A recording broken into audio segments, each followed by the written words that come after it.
दोस्तों, बहुत दिन के इंतज़ार के बाद, जैसा कि मैंने अपनी लास्ट वीडियो में आप लोगों को कहा था कि मैं बहुत जल्दी अपना एक यूट्यूब चैनल स्टार्ट कर रहा हूँ, तो आज वो दिन आ चुका है और आज हम अपने पहले वीडियो के साथ आप लोगों के सामने उपस्थित हैं। ना ही मैं अकेला नहीं हूँ, मेरे साथ मेरे फ्रेंड भी है जिनका नाम है मनोज, और मैं चाहता हूँ कि मनोज कुछ चंद शब्दों में अपने बारे में कुछ बताएं। ज़मीन तो चाहिए थी, युद्ध तो उस दिन भी शुरू हो सकता था। मेरे को लगता है इंग्लिश केवल एक मीडियम ऑफ कम्युनिकेशन है, एक लैंग्वेज है और इंटेलिजेंसी इससे बहुत बड़ा एस्पेक्ट है। अचानक ही ऊपर बादल फटा, नीचे पानी आना स्टार्ट हो गया और पानी भी बहुत ही ज़्यादा अमाउंट में आना स्टार्ट हो गया, और वो एक आखिरी अटेम्प्ट था जिसमें वो पानी के बाहर हमें नज़र आए थे और उसके बाद वो हमें नज़र नहीं आया। एक 5 साल का लड़का था जो अपने सर के ऊपर वो भी एक अटैची रख के जा रहा था। और मुझे पता है कि वो 5 से 6 साल से ज़्यादा का नहीं होगा, क्योंकि मेरा खुद का बेटा 9 साल का है। तो उन्होंने बोला, वो मुस्कुराने लगे, ठीक है, और मुस्कुरा के उन्होंने बोला कि आप हमें कहाँ तक छोड़ेंगे, हमें तो बिहार जाना है। आप अभी तक के अपने एक्सपीरियंस से ये बताएं कि आज का बच्चा जो ये वीडियो देखेगा, उसको इस सिचुएशन से डील करने में आपका एक्सपीरियंस किस तरीके से सहायता कर सकता है? Hello guys, and thank you so much Rahul, first of all, that you invited me for this first video. My pleasure. And so guys, my name is Manoj, and I have total experience of almost like 16 years that I have been the part of different corporates. तो जो भी कुछ सीखा है उसके बारे में आज मुझे लगता है कि राहुल भाई ने मुझे इनवाइट किया, उस पर ही बात करने वाले हैं आज हम। एंड मुझे पूरी उम्मीद है कि आप लोग भी इसको सुनने के बाद कुछ ना कुछ ज़रूर सीख पाएंगे। मनोज भाई, सबसे पहले तो धन्यवाद आपका समय देने के लिए, आपने अपने कीमती वक्त में से ये समय निकाला। मैं ये चाहता हूँ आपसे अपने एक्सपीरियंस के अकॉर्डिंग, जो भी आपने अभी तक गेन किया है अपनी कॉर्पोरेट लाइफ में, कि आजकल मैंने बहुत सुना है और आपने भी सुना ज़रूर होगा कि लोगों के दिमाग में ना इंटेलिजेंस को लेकर बहुत ज़्यादा कन्फ्यूजन है। और कन्फ्यूजन किस तरीके की है कि वो एक इंग्लिश को इंटेलिजेंस का एक पैरामीटर समझते हैं, ठीक है।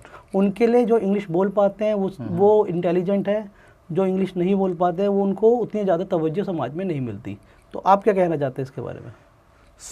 राहुल भाई, बहुत इंपॉर्टेंट क्वेश्चन, और इस क्वेश्चन का आंसर मैं कुछ इस तरीके से स्टार्ट करूँगा कि जो आपने बोला क्या इम्पॉर्टेंट है या नहीं है, क्या ये एक इंटेलिजेंसी का मेजरमेंट होना चाहिए या नहीं होना चाहिए, तो मुझे ऐसा लगता है कि यस, अगर आप किसी एक ऐसी इंडस्ट्री में हैं जहाँ पे इंग्लिश आपके लिए बहुत इंपॉर्टेंट है, तो कहीं ना कहीं मुझे लगता है कि आपको वो आना चाहिए, क्योंकि आपने इंडस्ट्री को इस तरीके से चूज़ किया। पर सेकंड पॉइंट इसी क्वेश्चन का कि क्या इंटेलिजेंसी का ये पैरामीटर होना चाहिए या एक मेजरमेंट होना चाहिए, तो मैं कहता हूँ नहीं। आपने बहुत सारे बच्चों को देखा होगा आज के टाइम पे, they speak good English, but point is जब इंटेलिजेंसी की बात आती है तो उनको ये नहीं पता होता कि अपने ब्रेन को कैसे यूज़ किया जाए। ये बहुत सिंपल सा एग्जांपल हो सकता है इसके लिए।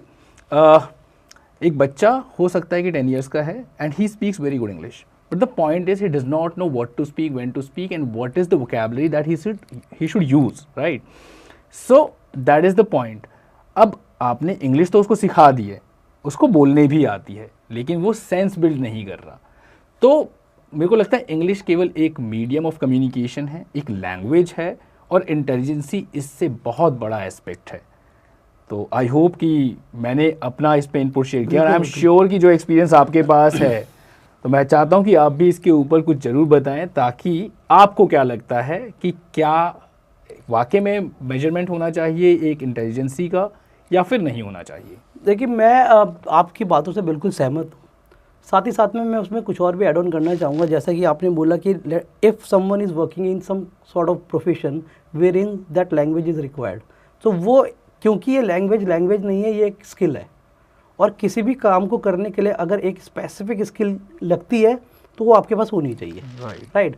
लेट्स सपोज अगर मैं किसी गैरेज में काम करता हूँ और मेरे पास गाड़ी ठीक करने की स्किल नहीं है, तो मैं वहाँ पे काम नहीं कर पाऊँगा। करेक्ट। वैसे ही अगर आपका कोई ऐसा प्रोफेशन है या फिर आप अपना करियर किसी ग्लोबल प्लेटफॉर्म पे बिल्ड करना चाहते हैं, क्योंकि इंग्लिश आज के टाइम में ग्लोबल लैंग्वेज है, तो उस जगह पे उस लैंग्वेज का आपका जानना बहुत ज़्यादा ज़रूरी है। साथ ही साथ में कि अगर इसको इंटेलिजेंस का पैमाना मानना चाहिए या नहीं मानना चाहिए, तो मैं आपको ये कहना चाहूँगा कि जापान एक ऐसी कंट्री है जिसका अगर मैं बात करूँ विश्व स्तर में नाम है। वहाँ के लोग बहुत ज़्यादा सक्सेसफुल है। ट्रू। और बहुत सारे इनोवेशन उस जगह से निकलते हैं, उस कंट्री से निकलते हैं, लेकिन वो प्रेफर करते हैं कि वो सारा इनोवेशन और सारे जो भी बिजनेस स्ट्रेटजीज़ है, प्लानिंग है, या फिर जो मोड ऑफ कम्युनिकेशन हो वो उनकी अपनी ही लैंग्वेज में हो, राइट। तो मतलब अगर इस बात को हम ऐसे समझ करें कि इंग्लिश सिर्फ एक स्किल है, अगर वो आपके काम की है, जो काम आप कर रहे हो अगर उसमें उसकी रिक्वायरमेंट है तो आपको आनी चाहिए, और अगर आपको नहीं भी आती है तो इसका मतलब ये है कि आपको इंग्लिश के अलावा कोई दूसरी लैंग्वेज आती है। बिल्कुल। अब इसी वार्तालाप को आगे बढ़ाते हुए मैं चाहता हूँ कि अगर आपके दिमाग में कोई प्रश्न है तो हम उस पर भी डिस्कस कर सकते हैं। राइट, मैं ये बोलने वाला था क्योंकि ये कोई एक प्रोफेशनल पॉडकास्ट लोग सोच सकते हैं कि है या नहीं है, लेकिन मैं कहता हूँ ये क्रॉस क्वेश्चनिंग पॉडकास्ट होने वाला है, जहाँ पे कुछ क्वेश्चंस राहुल आप पूछेंगे और कुछ क्वेश्चंस मेरे पास भी आपके लिए।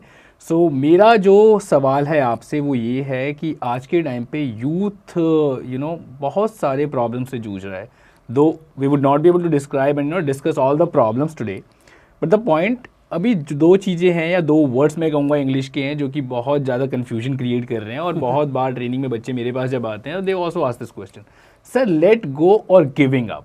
ये बहुत सिमिलर से साउंड करते हैं या इनके मीनिंग सिमिलर से साउंड करते हैं, लेकिन बहुत सारे लोगों को इनके डिफरेंसेस नहीं पता, राइट। तो मेरा सवाल आपसे यही है कि आपके हिसाब से लेट गो और गिविंग अप क्या है, और एक इंसान को इनमें से किस चीज़ को करना चाहिए या किसी चीज़ को नहीं करना चाहिए। तो मैं चाहता हूँ कि आप अपनी अपने एक्सपीरियंस और अपनी एक्सपर्टीज़ के हिसाब से जो भी आप इस पे डाल सकते हैं प्रकाश वो डालिए। तो सबसे पहले तो मैं आपको कॉन्ग्रेचुलेट करना चाहूँगा, क्योंकि ये क्वेश्चन जो है, ये जो टॉपिक है आपने जो वहाँ से निकाला है ना, वो मेरे दिल के बहुत करीब है। ओके।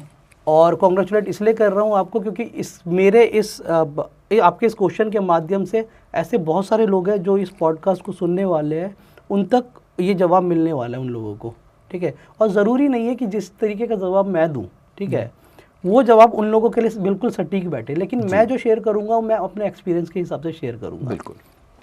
तो मैं एक छोटी सी कहानी सुनाता हूँ, और नॉर्मली मैं अपने ट्रेनिंग में भी लोगों के साथ ये शेयर करता हूँ कि अगर आप मैराथन की तैयारी कर रहे हैं, राइट, और मैराथन की तैयारी करते वक्त अगर आपके पैर में मोच आ गई, यार आपको फ्रैक्चर आ गया, या लेट सपोज बुखार ही लग गया, ठीक है, तो उस टाइम पे आपको क्या करना चाहिए? आपसे क्वेश्चन है, आपको उस टाइम पे क्या करना चाहिए, क्योंकि उसने मैराथन के लिए बहुत सालों से तैयारी कर रखी थी।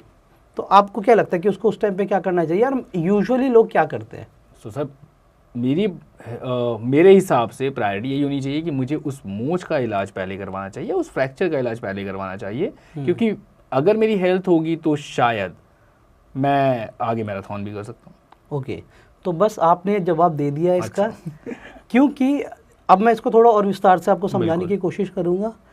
अब यहाँ पे कुछ लोगों को ये लगेगा कि मैंने गिव अप कर दिया, तो हो सकता है कि आपने टेम्परेरी गिव अप किया हो, जिसको आप लेट गो कह सकते हो, राइट, ठीक है। सो टेम्परेरी गिव अप को आप लेट गो कह सकते हो कि इस सिचुएशन को अभी मैं जानने देता हूँ, बिकॉज क्योंकि मेरी जो मेरा फोकस होना चाहिए वो मेरी अपनी मोच ठीक करना है, मेरा अपना फ्रैक्चर ठीक करना है, या मेरा अपना फीवर ठीक करना है, राइट। और उसके बाद मैं दोबारा बाउंस बैक करूँ दोबारा, क्योंकि जो मेरा विजन है, जो मैं बहुत सालों से जीतते चले आ रहा था, उसको मैं एक अपनी चोट और एक फीवर से उसको मैं छोड़ नहीं दूंगा अपना सपना, ठीक है। तो जो प्राइमरी फोकस मेरा होना चाहिए वो ये होना चाहिए कि मैं अपनी करंट सिचुएशन को उस लायक बनाऊं कि आने वाले समय में मैं और बेहतर प्रदर्शन कर सकूं। बिल्कुल ठीक। और आशा करता हूं कि मैं इस जवाब से आप सहमत होंगे। मुझे लगता है जो आपने एक्सप्लेन किया वो बिल्कुल ठीक है, और मैं इस पे 2 प्रसंग और ऐड करना चाहूँगा ताकि जो भी लोग इसको सुन रहे हैं वो इस पर क्लियर हो जाएं। सो मैं थोड़ा सा पीछे लेके जाऊँगा हिस्ट्री में आपको, और मैं बात करूँगा उस समय की जब महाभारत हुआ था, आज से करीब 2100 BC पहले। तो महाभारत को अगर आप ठीक से देखते हैं उसमें एक वाक्य है, वो वाक्य ये है कि जब पांडवों ने अपना वनवास कंप्लीट किया और जब वो वापस आए तो उन्होंने अपने अधिकार की भूमि कौरवों से मांगी, और कौरवों ने मना किया तो भगवान कृष्ण दूत बन के उनके पास गए, और भगवान कृष्ण ने दुर्योधन को बोला कि इनके हिस्से की या इनके अधिकार की जो भी ज़मीन है इनको मिलनी चाहिए, लेकिन दुर्योधन ने मना कर दिया। भगवान कृष्ण ने उस प्रपोजल को इतना स्मॉल कर दिया कि पांडव 5 गांव के साथ भी खुश हो जाएंगे, पर दुर्योधन ने बोला कि मैं इनको एक सुई की नोक के बराबर की भी ज़मीन नहीं दे सकता। और इसके बाद भगवान कृष्ण ने उस सभा में कुछ नहीं किया, वो वापस आ गए। अब अगर एग्जाम्पल से समझना है तो बहुत सिंपल है, ज़मीन तो चाहिए थी, युद्ध तो उस दिन भी शुरू हो सकता था जिस दिन ये प्रपोजल की बात हुई थी, लेकिन उस समय पे भगवान कृष्ण ने उसको लेट गो किया। और जब युद्ध हुआ तो युद्ध एक अल्टीमेट आप कह सकते हो या फाइनल स्टेप था ज़मीन या उस अधिकार को लेने का, और उस युद्ध के बाद उन्होंने ज़मीन ली। तो उस टाइम के लिए किसी चीज़ को टेम्परेरी टाइम के लिए छोड़ देना ताकि आप बड़ा गोल अचीव कर पाएँ, मुझे लगता है कि इसमें कुछ गिव अप नहीं है, इसमें सिर्फ लेट गो है कि अभी के लिए ये सिचुएशन उस चीज़ को अलाउ नहीं कर रही। बाय द सेम वे अगर इससे भी मैं पहले आपको लेके चलूँ थोड़ा सा, 51 सेंचुरी मतलब आज से 5100 यू नो पहले BC 50 यहाँ पे मेरा रीडिंग होगा आई थिंक। तो इससे पहले अगर मैं आपको लेके चलूँ तो 5100 BC आज से पहले की बात कर रहा हूँ मैं, रामायण हुई। रामायण में अगर आप देखेंगे जब माता कैकेयी ने भगवान राम को वनवास दिया, भगवान राम ने किसी चीज़ पे गिव अप नहीं किया, उन्होंने सब कुछ एक्सेप्ट किया, वनवास चले गए। ऑन दी अदर हैंड अगर आप भरत जी को देखते हैं, जब भरत जी को ये पता लगा कि माता कैकेयी ने मेरे बड़े भैया राम के लिए वनवास का प्रस्ताव रखा और भगवान राम वनवास चले भी गए हैं, उन्होंने माता कैकेयी को ज़िंदगी भर के लिए गिव अप कर दिया, त्याग दिया। तो भगवान राम ने हमेशा लेट गो किया। और इस वाले पर्टिकुलर एग्जाम्पल में आप देखोगे तो भगवान राम के छोटे भाई भरत जी ने अपनी माता का ही त्याग कर दिया। That was giving up about that person और अबाउट दैट पर्टिकुलर सिचुएशन और maybe about your goal as well. तो आप इसको किसी भी तरीके से ले सकते हैं। तो धन्यवाद मनोज भाई, आपने रामायण और महाभारत काल से दर्शकों को और मुझे ये समझाने की कोशिश की कि कितना महत्व है लेट गो करने का और क्या महत्व है लाइफ में गिव अप करने का। गिव अप मतलब हार जाना नहीं होता, राइट। ठीक है। और उसका एग्जाम्पल मैं आपको एक स्टोरी के साथ देना चाहूँगा जो कि मैं अपनी खुद की एक्सपीरियंस की हुई स्टोरी है। तो मुझे याद है कि अभी आप लोगों को भी शायद पता होगा कि कुछ सालों पहले पहाड़ों में बाढ़ आई थी है, और बहुत सारे पर्यटक गर्मियों में गर्मी की छुट्टी मनाने खासकर मनाली या फिर कुल्लू जाया करते हैं अपने परिवार के साथ जी। तो मैं भी अपनी वाइफ के साथ अपने बेटे के साथ मनाली गया था। तो वहाँ पे एक ऐसा हादसा हुआ जिस हादसा को देखने के बाद मुझे ऐसा लगा कि लोगों के लाइफ में उनके लिए मटेरियलिस्टिक चीज़ इतनी ज़्यादा इम्पोर्टेंट कैसे हो सकती है, और इस स्टोरी के माध्यम से ही मैं समझाने की कोशिश करूँगा। तो हम सब ने अपनी गाड़ी पार्क कर रखी थी रिवर साइड, और रिवर साइड पार्किंग का मतलब ये होता है कि वहाँ पे कुछ टाइम पहले तक या फिर जब वहाँ पे पानी ज़्यादा आ जाता है तो वहाँ पे पानी रहा करता है या वहाँ से बहा करता है। तो लेकिन उस वक्त जहाँ पे जब हमने पार्किंग की थी तो वहाँ पे पानी नहीं था, और हमारे जैसे ही बहुत सारे पर्यटक वहाँ पे रुक के एंजॉय कर रहे थे, वो पानी को देख रहे थे, वादियों को एंजॉय कर रहे थे अपनी फैमिली के साथ। और अचानक ही ऊपर बादल फटा, नीचे पानी आना स्टार्ट हो गया, और पानी भी बहुत ही ज़्यादा अमाउंट में आना स्टार्ट हो गया। और अब लोगों को समय नहीं मिला वहाँ से निकलने का, लेकिन फिर भी हमने जैसे तैसे अपनी जान बचाकर हम बाहर निकले, और हमने और गांव वालों की मदद से लोगों को वहाँ से बचाना स्टार्ट कर दिया जो लोग फंस गए थे। तो उनमें से एक कपल ऐसा था जिनके फीमेल पार्टनर को तो लोगों ने बाहर खींच के निकाल लिया, लेकिन जो मेल थे उनकी तरफ हमने 2-3 बार रस्सी फेंकी और वो रस्सी को पकड़ नहीं पाए। और मैं बहुत ही खेद से ये बताना चाहूँगा कि वो रस्सी ना फेंकने का जो कारण था वो एक मोबाइल था। उन्होंने अपने हाथ में मोबाइल पकड़ा हुआ था, और हमने उनको 2-3 बार उनकी तरफ रस्सी फेंकी तो एक टाइम ऐसा भी आ गया था कि उन्होंने मोबाइल वाले हाथ से उन्होंने रस्सी भी पकड़ ली, क्योंकि उनके हाथ में मोबाइल था। तो रस्सी पानी के बहाव से दूसरी तरफ चली गई और उनसे वो रस्सी छूट गई, और वो एक आखिरी अटेम्प्ट था जिसमें वो पानी के बाहर हमें नज़र आए थे, और उसके बाद वो हमें नज़र नहीं आए।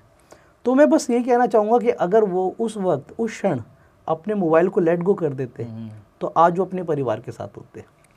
तो एक क्षण में लिया हुआ डिसीजन कि क्या मुझे उसको होल्ड करके रखना है या फिर मुझे उसे छोड़ देना है, वो आपका आने वाला जीवन उस पर निर्धारित करता है। बिल्कुल बिल्कुल। और अभी हम बात कर भी रहे थे इंटेलिजेंसी की कि मेजरमेंट ऑफ कि इंग्लिश होना चाहिए। हाँ। ये है इंटेलिजेंसी। एग्जैक्टली। आप प्रेजेंस ऑफ माइंड से उस सिचुएशन में क्या डिसीजन लेते हैं। So after that incident when me and my wife we discuss the entire incident with his family. So he was working into the multinational company. That guy was working into the multinational company and serving the company at the very top notch level. So I am connecting the dots where we have started. I mean, intelligence is important or the language is important. It has nothing to do with the language. Right. So वहाँ पे उनका presence of mind काम करता कि phone दोबारा लिया जा सकता था, डेटा दोबारा रिट्राइव किया जा सकता था, लेकिन जीवन की दुनिया में रीटेक नहीं होते ना। नहीं होते, वही है। बिल्कुल। तो मनोज, अब मैं चाहता हूँ कि हम अपने वार्तालाप को एक दूसरे स्तर पे ले चलें, और आप से मैं एक क्वेश्चन और पूछना चाहूँगा जो कि आज के टाइम का सबसे प्राइम टॉपिक है। अभी के टाइम में 12th के या 10th स्टैंडर्ड के बोर्ड के एग्जाम्स चल रहे हैं, ठीक है, और आज की जनरेशन में जो पेरेंट्स हैं वो अपने बच्चों को लेकर बहुत ही ज़्यादा टेंस्ड हो गए हैं, बिकॉज हमारी जो सोसाइटी है उनको लोगों को मापने का पैमाना जो है ना वो इस तरीके का हो गया कि अगर बच्चा फर्स्ट या सेकंड आ रहा है या थर्ड आ रहा है तो भी वो कुछ जीवन में कर सकता है। अगर उसके कुछ इस तरीके के पोजीशन नहीं आ रही उसकी क्लास में तो उसका अस्तित्व नहीं है, और वो इतना ज़्यादा उसको डिमोटिवेट किया जाता है सोसाइटी के द्वारा, पेरेंट्स के द्वारा इतना प्रेशराइज्ड किया जाता है। सो आप अभी तक के अपने एक्सपीरियंस से ये बताएं कि आज का बच्चा जो ये वीडियो देखेगा, उसको इस सिचुएशन से डील करने में आपका एक्सपीरियंस किस तरीके से सहायता कर सकता है? वेरी इंपॉर्टेंट क्वेश्चन, और आई वुड से कि it's the top notch question of the students and the parents as well. मैं अपनी एजुकेशन के हिसाब से तो इसको कनेक्ट नहीं कर पाऊंगा, क्योंकि जिस टाइम मैंने एजुकेशन की थी उस टाइम पे पेरेंट्स को ज़्यादा कोई फ़र्क पड़ता नहीं था। उनको ये फर्क पड़ता था कि बच्चा पढ़ रहा है तो ठीक है, नहीं पढ़ रहा है तो कोई ज़्यादा फर्क पड़ नहीं रहा है, ठीक है, बिल्कुल सही। बट दो वी वर नोइंग कि यार इंपॉर्टेंट है स्टडीज़ करना, तो मैं ये नहीं कह रहा कि that I was a topper of the class of the school, but ठीक है, बट मैनेजेबल मार्क्स हमेशा आ गए, और घर वालों को ये लगता था कुछ ना कुछ तो कर ही लेगा, and I believe that the things are going well. तो जो आपने क्वेश्चन रेज किया है, आज के टाइम पे ये जो कंपटीशन है या जो पेरेंट्स की एक्सपेक्टेशंस हैं कि बच्चा बहुत अच्छा स्कोर करे, क्योंकि पेरेंट्स ने इसको कहीं ना कहीं अपनी रेपुटेशन के साथ कनेक्ट कर लिया है। अगर मेरे बच्चे ने अच्छा स्कोर नहीं किया तो पेरेंट्स को लगता है कि उनकी बदनामी होने वाली है सोसाइटी में, और इस चक्कर में कई बार पेरेंट्स अपनी बाउंड्रीज क्रॉस कर जाते हैं और बच्चे को इतना ज़्यादा स्ट्रेस दे देते हैं या इतना ज़्यादा प्रेशराइज कर देते हैं कि उसको लगता है कि अगर मैंने 95% या 98% स्कोर नहीं किया तो मैं तो मतलब कहीं लाइफ में कुछ कर ही नहीं पाऊंगा। तो मुझे ऐसा लगता है कि आज के टाइम पे पेरेंट्स को ज़्यादा समझदार होना चाहिए और उनको ज़्यादा समझदारी दिखाने की ज़रूरत है, और इसको अपनी रेपुटेशन के साथ कनेक्ट ना करें। वो जो स्टूडेंट है जो अभी तक 10th क्लास में पहुँचा है या 12th क्लास में पहुँचा है, उसका प्रोग्रेस उसके पेरेंट्स ने अभी तक देखा है, राइट। और व्हाट इफ़ कि अगर उसने थोड़ा कम स्कोर किया, इंपॉर्टेंट ये नहीं है कि वो 10th और 12th में क्या स्कोर कर रहा है, इंपॉर्टेंट ये है कि वो लाइफ में क्या कर पाता है। और आप बहुत बार देखोगे कि जिन लोगों ने टॉप नहीं किया, मोस्ट ऑफ द टाइम्स वो लोग जाके IAS IPS बन जाते हैं। तो मुझे लगता है कि यार मार्क्स सिस्टम इज़ समथिंग जो कि होना तो इम्पॉर्टेंट है, बट साथ के साथ मैं ये भी कहूँगा कि मतलब उसको स्टूडेंट को इतना प्रेशराइज कर देना पेरेंट्स के थ्रू या फिर सोसाइटी के थ्रू इज़ नॉट लॉजिकल, क्योंकि इतने सारे सुसाइड केसेस हमने न्यूज़ में देखे हुए हैं पास्ट में, और गवर्नमेंट ने भी अपने पूरे मेजरमेंट्स किए होंगे अपने अपने लेवल पे कि किस तरीके से वो कम किया जाए। लेकिन मेरे को लगता है गवर्नमेंट से ज़्यादा इफेक्टिव इस पर अगर किसी को एक्शन लेना है तो वो पेरेंट्स और सोसाइटी का है। तो mindset should not be focusing on the marks what the student is getting in the exams. The mindset should be focused on that what he really wants to be, and the parents should stand by with this student. But that is what my thought is, but I'm sure आपने पढ़ाई की है, आप भी एक अच्छी company में भी इस टाइम पे काम कर रहे हैं, right? What's your take on this? What you think about it? Okay, so for I mean, I really would like to say many things on this topic because I do have a kid, and I am a kind of person who do not prefer to put pressure on the kid, right? And the very most important thing in nowadays, and the parent should have understand this, that what your kid wants to become, right? That is more important, right? It has nothing to do with the studies. We have n number of examples wherein the people who are doing well enough in their life, they have not even cleared their 10th exams. I would like to give an example here. Mr. Tendulkar, right. Correct. So आपसे उससे सबसे ज़्यादा important क्या है life में कि आप जिस भी काम को करें उसको बहुत ही शिद्दत से करें, उस काम के साथ प्यार करें। देखो जब तक वो काम करना आपको अच्छा नहीं लगेगा, ठीक है, चाहे वो मैं हूँ, आप हूँ, या फिर आज का जो बच्चा है, बिल्कुल, वो अपने उस पर्टिकुलर प्रोफेशन में एक्सेल कर ही नहीं पाएगा। Very true. तो मैं इस वीडियो के माध्यम से पेरेंट्स को ये कहना चाहूँगा कि अपने बच्चों के ऊपर अननेसेसरी प्रेशर ना डालें, उनको खुल के जीने दें। उनका जो ट्रू पोटेंशियल है वो आगे आने वाले समय में वो निकल कर आ जाएगा। बस आपको उनको सपोर्ट करना है, साथ ही साथ में बस उनको बुरी संगतों से बचाना है आपको, ठीक है, और एक अच्छे संस्कार देने हैं। अगर ये 2 काम हमने कर लिए तो समझ लिए एक हम सक्सेसफुल पेरेंट्स बन चुके हैं। तो इस बात का हमें ध्यान रखना है। Okay, so I am sure कि पेरेंट्स आपकी एडवाइस ज़रूर फॉलो करेंगे, क्योंकि बच्चा या स्टूडेंट उन्हीं की फैमिली का है, और आपने जो ये वैल्यूएबल एडवाइस दी है, आई बिलीव कि सबको इस चीज़ को समझना चाहिए, बिल्कुल, और फॉलो करना चाहिए। एंड राहुल जी, अब मेरे पास आपके लिए क्वेश्चन है। अगर हम 10th 12th के बाद निकल जाते हैं, राइट, हाँ, तो उसके बाद नेक्स्ट पड़ाव आता है कि अब करियर में क्या करना है। एंड मेरा सवाल यहीं से स्टार्ट होता है, गोल सेटिंग। ओके, कि क्या लगता है कितना इम्पॉर्टेंट है? दो मुझे पता है, आप भी उस चीज़ पे एग्री करोगे कि येस इम्पॉर्टेंट तो है। और गोल सेटिंग, बहुत सारे पेरेंट्स जिनको इसके बारे में आइडिया होता है वो अपने बच्चों को स्टार्टिंग से ही इसके ऊपर गाइड करते हैं कि that yes you should have a goal in life to achieve something, to become something. अब अगर स्टूडेंट 12th पास है, क्योंकि I conduct lot of interviews, right, तो जब मैं बच्चों से पूछता हूँ ना कि what you really want to be in your life, so my short term goal is something to get a job in this organization, and long term is something that I have still not decided. ठीक है, तो many of the people they usually say that I need to buy that car, I should have a good house, things, ठीक है, materialistic thing, right? तो आपका जवाब, आपके सवाल में ही आपका जवाब भी है, लेकिन साथ ही साथ में क्योंकि आप अच्छी तरीके से उसको एक्सप्लेन कर रहे थे, मैंने आपको रोका तो नहीं? नहीं, आपने बिल्कुल नहीं रोका। तो मेरा क्वेश्चन बस यही था कि आपको क्या लगता है गोल सेटिंग अगर किसी को करनी चाहिए तो आपके क्या एडवाइसेस उस पर हो सकते हैं, और कितना इंपॉर्टेंट है एज पर योर अंडरस्टैंडिंग? देखिए, गोल सेटिंग अपने आप में ही एक इतना बड़ा टॉपिक है जिस पे मैं एक पूरे दिन बोल सकता हूँ, बिल्कुल, ठीक है। लेकिन मैं अपनी बात को बहुत छोटे छोटे एग्जाम्पल के साथ समझाने में बिलीव रखता हूँ। तो मैं आज घर से निकला और मुझे आज स्टूडियो पहुँचना था, राइट। तो एक जो मैं लाइफ के छोटे छोटे स्टेप्स हम लेते हैं ना, उसमें भी एक गोल सेटिंग करते हैं। करेक्ट। जैसे कि मैंने अब ये टाइम डिसाइड किया था कि मुझे यहाँ पे 4 बजे पहुँचना है, राइट। सो तो ये मेरी गोल सेटिंग होगी कि मुझे यहाँ पे 4 बजे आना था, ठीक है। अब इस गोल को अचीव करने के लिए मुझे सर्टेन स्टेप्स फॉलो करने थे। वो स्टेप क्या थे कि मुझे एक सर्टेन टाइम पे उठना था, ठीक है, अपनी नैतिक क्रिया को कंप्लीट करने के बाद बिल्कुल यहाँ निकलने के लिए रेडी होना था, ठीक है, और एक रोड पकड़कर एक ट्रांसपोर्ट मोड जो है मेरा, चाहे मैं किस चीज़ से आ रहा हूँ, ठीक है, वो डिसाइड करना था। तो मैं ऑलरेडी डिसाइड करके रखता हूँ, ठीक है। और बस मुझे पता था कि मुझे यहाँ से ड्राइव करके स्टूडियो तक पहुँचने में 40 to 50 मिनट्स लगेंगे। तो मैं आज की ही स्टोरी से आपको क्या समझाने की कोशिश कर रहा हूँ कि आपको एक स्टूडियो तक पहुँचने के लिए भी एक गोल सेटिंग की रिक्वायरमेंट होती है, ठीक है। तो अगर आपको जीवन में कुछ लक्ष्य की प्राप्ति करनी है तो उसके लिए गोल सेटिंग की रिक्वायरमेंट क्यों नहीं होगी? बिल्कुल, ठीक है, क्यों नहीं होनी चाहिए? बिल्कुल। अब गोल सेटिंग का अर्थ ये इस तरीके से भी हम लगा सकते हैं कि एक तो आपने अपने लाइफ में क्या अचीव करना है।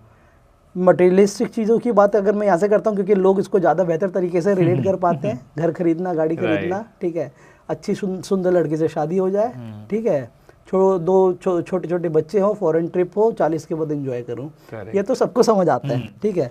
लेकिन इसको अचीव कैसे करना है? ट्रू, ठीक है। सो मैं हमेशा आज की जनरेशन से ये कहता हूँ कि आपको सबसे पहले तो लिखने की हैबिट डालनी है, क्योंकि पढ़ाई के बाद, स्कूल और कॉलेज के बाद ना, हमने पेन और पेपर को छोड़ देते हैं। करेक्ट, ठीक है। तो पेन और पेपर का मतलब, मेरा ये कहने का मतलब है कि जब आप अपने हाथ से खुद कुछ लिखते हैं अपने बारे में, तो आप इस कॉस्मोस को, इस यूनिवर्स को कुछ मैसेज भी भेज रहे हैं, ठीक है। साथ ही साथ में आप जब वो लिख रहे होते हैं ना, तो आपके मन में ये क्वेश्चन दिमाग में चल रहा होता है कि क्या मैं ये कर भी पाऊंगा? ठीक है। तो अब आपको इस प्रैक्टिस के बाद आपको ये करना है कि क्या ये मैं कर भी पाऊंगा की जगह आपको ये करना है कि मैं इस काम को कैसे कर सकता हूँ। और एक एक स्टेप आपको लिखने हैं, ठीक है। वो कुछ भी हो सकता है। Let's suppose if you want to create your career into the cricket, so आपको क्या करना है कि आपको पहले एक एकेडमी ज्वाइन करनी है, ठीक है। उस एकेडमी में आपको दिन रात प्रैक्टिस करनी है। फिर आपकी जो एकेडमी की टीम है, आपका फर्स्ट गोल ये होना चाहिए कि पहले आप अपना स्थान वहाँ पे बनाएं, ठीक है। साथ ही साथ में जिस स्टेट में आप खेल रहे हैं, ठीक है, तो आपका कोशिश ये होना चाहिए कि अगले 2 साल में मुझे उस स्टेट की तरफ से खेलना है, ठीक है। अगर आप अंडर 20 में खेलना चाहते हैं तो अंडर 20 में, ठीक है। अंडर 14 में खेलना चाहते हैं अपने एज के अकॉर्डिंग, तो आपने अपने आप को टाइम दे दिया कि साल या 2 साल के अंदर मुझे स्टेट में खेलना है। उसके बाद फिर आपका नेक्स्ट जो अपने को आप रणजी ट्रॉफी हो गई, फिर IPL में सिलेक्शन हो गया, और फाइनल जो डेस्टिनेशन होता है हर अगर मैं बात करूँ हर यूथ का भारत में, क्योंकि क्रिकेट सिर्फ गेम नहीं है कि रिलीजन है, ठीक है। तो अगर इस स्टेप को उन्होंने टाइम टू टाइम फॉलो किया, ठीक है, तो वो ज़रूर से ज़रूर अपने मुकाम तक पहुंच जाएंगे, ठीक है। तो ये तो था कि इम्पोर्टेंस ऑफ गोल सेटिंग का, और मैंने क्रिकेट के साथ इसलिए एसोसिएट किया क्योंकि अभी IPL स्टार्ट होने वाले हैं और जो हमारे दर्शक हैं उनमें से मुझे लगता है कि 90% लोग हैं जो क्रिकेट देखते होंगे, वो नहीं तो उनके घर में कोई ना कोई देखता होगा। तो इस एग्जाम्पल के साथ और आज स्टूडियो आने के एग्जाम्पल के साथ लोगों को आशा करता हूँ कि इम्पोर्टेंस समझ आ गई होगी गोल सेटिंग की। बिल्कुल। ओके, सो राहुल, इसी के साथ I have another question for you. Okay. So I was just, recalling the video that you post that you will be starting with the video session. तो उस वीडियो में आपने एंजाइटी एंड स्ट्रेस के around थोड़ी सी बात की थी, that you really want to talk about that. So again I am coming to that. If you put it in this way, so I am sure that you must have some intention about it. So what is that? या क्या है जो आप बोलना चाहते थे, शायद may be कि आपने केवल उसको इंट्रोडक्शन करके ही छोड़ दिया? बिल्कुल, मतलब एंजाइटी, डिप्रेशन, ये कुछ जो वर्ड्स है ना आज के टाइम में सोसाइटी में बहुत ही नॉर्मल हो चुके हैं। लेकिन जब कोई उस दौर से गुजर रहा होता है या एंजाइटी से या फिर डिप्रेशन से गुजर रहा होता है, वो आप बिलीव करेंगे, भगवान ना करे कि किसी ने भी इसको दोबारा कोई एक्सपीरियंस करे, लेकिन अपने आप में ही बहुत पेनफुल प्रोसेस होता है, ठीक है। और मैं ही, मुझे नहीं लगता कि सिर्फ मैं ही, उस टाइम पे उस दौरान तो बहुत सारे लोग इन सारी सिचुएशन से गुजर रहे थे। लेकिन उससे भी ज़्यादा एक ऐसा तबका था समाज का, आप कोविड के टाइम की बात, कोविड के टाइम की मैं बात कर रहा हूँ, ठीक है। तो उस समय में एक वो तबका था जिसके पास रहने के लिए घर था, उसके टेबल पे रोटी थी, मतलब उसके प्लेट में रोटी थी खाने के लिए, ठीक है।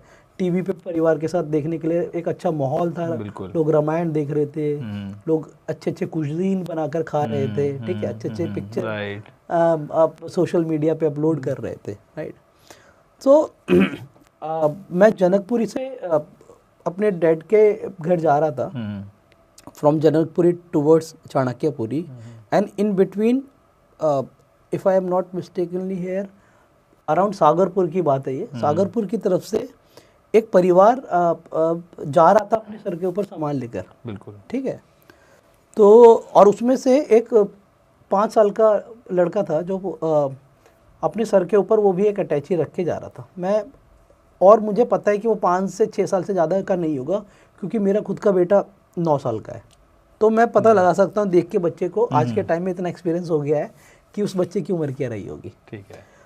और अफसोस की बात तो यह है कि उसके पैर में भी चप्पल नहीं था। तो मुझे अमूमन ऐसा लगा कि हो सकता है कि वो एक जगह से दूसरी जगह with in the city move कर रहे होंगे, या फिर एक प्लेस से दूसरे प्लेस जा रहे होंगे, ठीक है। तो आउट ऑफ क्यूरियोसिटी मैंने उनसे पूछ लिया कि आप लोग कहाँ जा रहे हैं, अगर ज़्यादा दूर नहीं जाना आपको तो मेरे गाड़ी में स्पेस है, तो मैं आपको वहाँ तक छोड़ सकता हूँ। क्योंकि मैं देख रहा था कि वो बच्चा बहुत ज़्यादा स्ट्रगल कर रहा था, क्योंकि एक तो भारी सामान, उसके बाद उसके पैर में चप्पल नहीं थे। तो उन्होंने बोला, वो मुस्कुराने लगे, ठीक है, और मुस्कुरा के उन्होंने बोला कि आप हमें कहाँ तक छोड़ेंगे, हमें तो बिहार जाना है। और मैं आपको बताना चाहूँगा कि उस दिन के बाद से मेरे लिए दुनिया वैसी बिल्कुल भी नहीं रही जैसी उससे पहले हुआ करते थे। उस दिन के बाद से मैं जो भी स्टेप लेता हूँ तो मेरे दिमाग में वो लोग हमेशा घूमते हैं कि अगर वो लोग होते राइट, या मेरे द्वारा लिया गया ये स्टेप उनकी लाइफ में कितनी अहम भूमिका निभा सकता है। तो जिस तरीके के हम सोशल गैदरिंग में बहुत ही ज़्यादा चीज़ें, मतलब एक्सपेंसिव चीज़ें का यूटिलाइजेशन हम करते हैं, रेस्टोरेंट में खाना खा के छोड़ देते हैं, ठीक है, अननेसेसरी जगह पे, जहाँ पे ज़रूरत भी ना हो वहाँ पे पैसे खर्च करते हैं। तो मुझे वो लगता है कि यार उस पैसों का महत्व उन लोगों के लाइफ में कितना ज़्यादा होगा।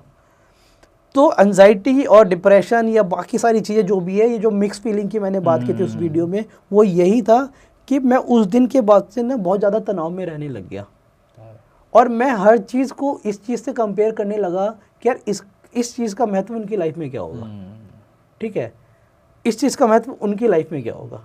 तो ये बहुत टाइम तक मेरे साथ रहा था और आज भी कभी कभी मुझे लगता है कि मैं उस जोन में चला जाता हूँ, लेकिन मैं कोशिश करता हूँ उससे बाहर आने का, क्योंकि लाइफ सबके लिए इक्वल नहीं है, ये मुझे भी पता है, आपको भी पता है। बिल्कुल। और आप सबका भला नहीं कर सकते, सबको खुश नहीं रख सकते, ठीक है।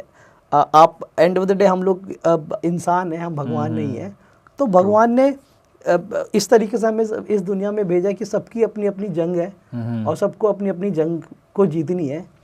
बस हमें ये सोचना चाहिए कि आप कितना ज़्यादा कंट्रीब्यूट कर सकते हो सोसाइटी को और बेहतर जगह बनाने के लिए रहने लायक लोगों के।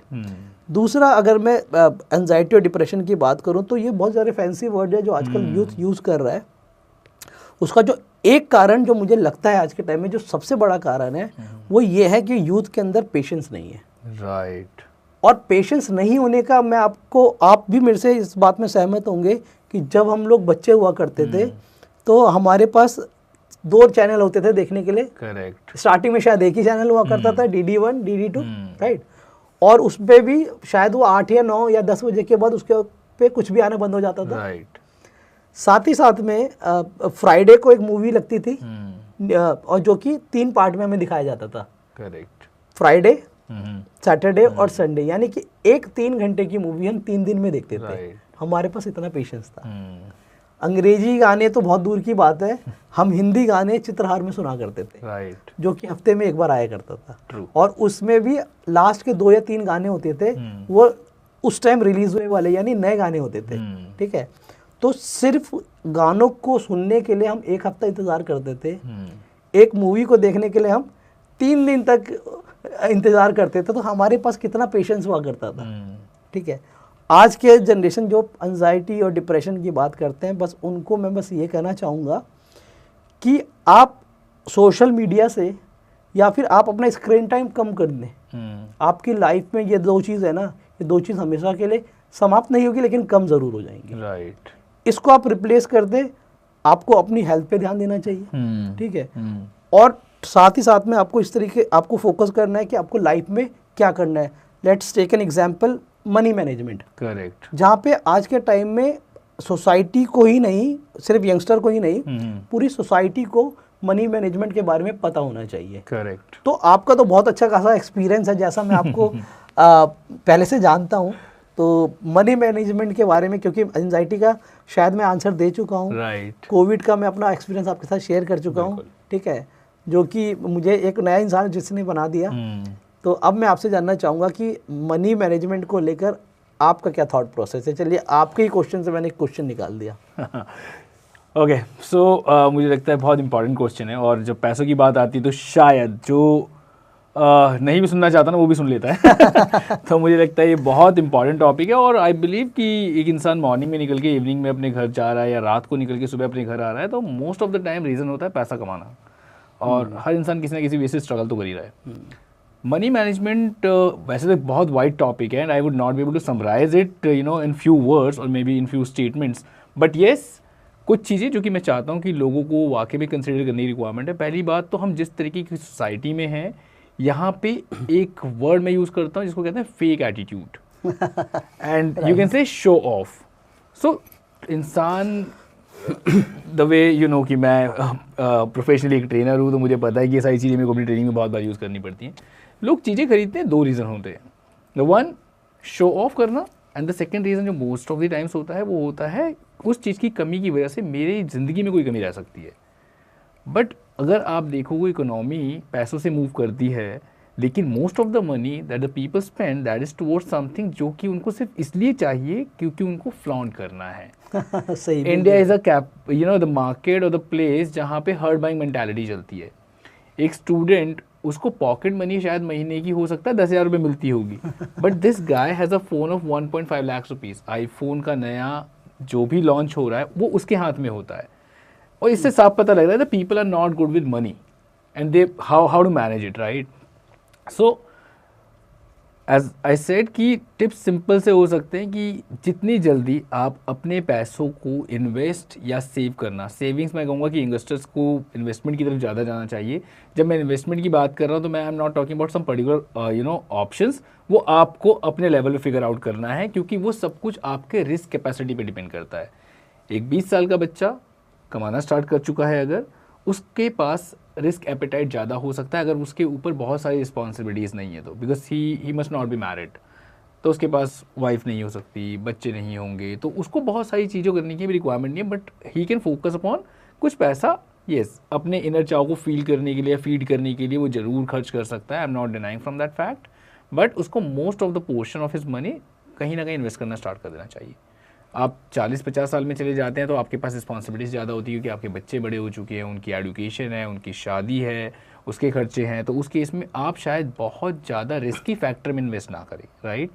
मनी मैनेजमेंट के लिए सिंपल थिंग इज़ व्हाट, आपकी salary whatever it is, right, whether it's 100 rupees for a day और maybe 50,000 rupees for a month, आपको एक परसेंटेज डिसाइड करना होगा, और परसेंटेज का गेम कुछ भी हो सकता है, वेदर 20 और 25%, वो बाय डिफ़ॉल्ट एक पर्टिकुलर इन्वेस्टमेंट या सेविंग्स की तरफ हर महीने चला जाना चाहिए। जो आपके पास रिमेनिंग मनी है उससे आपको पूरा मंथ अपने एक्सपेंसेस मैनेज करने चाहिए।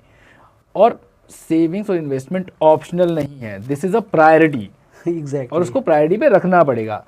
नॉर्मली अब देखोगे तो people follow the opposite strategy. Exactly. पहले पैसा आएगा, सारी चीज़ों में खर्च होगा, necessary shopping plus unnecessary shopping, eating out, taking family to picnic. Again, these are the fact of your life and these are the parts of your life. I'm not denying from these all things कि आपको नहीं करना चाहिए, but हम क्या करते हैं, last में जो पोर्शन बचता है ना, अब सोचते हैं इसको सेव करते हैं, और नॉर्मली होता क्या है, वो बचता नहीं है। एग्जैक्टली। तो मेरे को लगता है अर्ली जितनी जल्दी आप अपनी सेविंग्स इन्वेस्टमेंट की जर्नी को शुरू कर दें उतना बेटर है किसी यूथ के लिए। और अगर आपने आज तक नहीं किया है तो आप स्टार्ट कर सकते हैं। ज़रूरी नहीं है कि आपको इसके बारे में नॉलेज होनी चाहिए, आपको एक आदत डालनी है, और आदत आप एक पिगी बैंक खरीद के उसके अंदर डेली डिपॉजिट करके भी डाल सकते हैं। तो पहला ये है कि आप आदत डालो, डेली 10 रुपये सेव करने की आदत डालो, पर डालो, दैट्स इंपॉर्टेंट। बहुत ही धमाकेदार आज का डिस्कशन आपके साथ, और अभी तो बहुत सारी चीज़ें ऐसे जो अभी अनकवर रह गई हैं, राइट। और मुझे लगता है कि अगर मैं आपको और ज़्यादा समय लूँ तो यो आपके जो परिवार को आपने जो कमिटमेंट दे रखी है आज के लिए, उसके साथ कहीं ना कहीं विश्वासघात हो जाएगा, ठीक है। तो मैं चाहता हूँ कि आज का दिन आप अपने परिवार के साथ और मैं अपने परिवार के साथ रेस्ट ऑफ द डे अपना एंजॉय करें, ठीक है। तो बहुत अच्छा लगा आपके साथ बात करके, और मैं आशा और उम्मीद करता हूँ कि इसी तरीके के कंटेंट हम डिलीवर करते रहेंगे आपसे। और भी बहुत सारी बातें करनी है मुझे, मेरे पास बहुत लिस्ट ऑफ क्वेश्चंस है। ये तो आज पहला ही वीडियो था हमारा, मेरे पास भी आपके लिए। Thank you. सो दोस्तों, आपको कैसा लगा आज का ये डिस्कशन हमारा, और इस तरीके की वीडियो अगर आप चाहते हैं कि इसी तरीके से हम बनाते रहें तो नीचे दिया हुआ जो लिंक है प्लीज़ उस लिंक पे जाए। अगर आप ये फेसबुक पे देख रहे हैं तो ये आपको हमारे यूट्यूब चैनल तक ले जाएगा, और आप हमारी चैनल को सब्सक्राइब करें, साथ ही साथ में अपने दोस्तों के साथ शेयर करें, और आप अपने सुझाव हमें कमेंट बॉक्स में भी मेंशन कर सकते हैं।